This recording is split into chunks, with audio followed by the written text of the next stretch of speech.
Bollywood movie సైతాన్ box office వద్ద భారీ హిట్ అయింది. సూపర్ న్యాచురల్ హారర్ థ్రిల్లర్గా వచ్చిన ఈ చిత్రానికి భారీ వసూళ్లు దక్కాయి. మార్చి 8న థియేటర్లలో విడుదలైన ఈ మూవీకి పాజిటివ్ టాక్ రావటంతో క్రమంగా దుమ్ము రేపింది. ఇప్పటివరకు సుమారు 200 కోట్లకు పైగా సైతాన్ చిత్రం దక్కించుకుంది.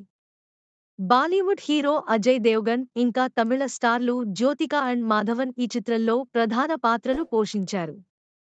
ఈ బ్లాక్ బస్టర్ సైతాన్ మూవీ ఓటీటీలోకి ఎప్పుడు రానుందో తాజాగా సమాచారం బయటికి వచ్చింది.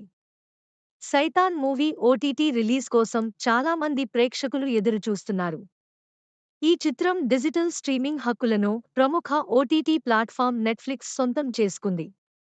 మే 3వ తేదీన సైతాన్ మూవీ నెట్ఫ్లిక్స్ ఓటీటీలో స్ట్రీమింగ్కు రానుందని తాజాగా సమాచారం బయటికి వచ్చింది. ఈ విషయంపై అధికారిక ప్రకటన రావాల్సి ఉంది.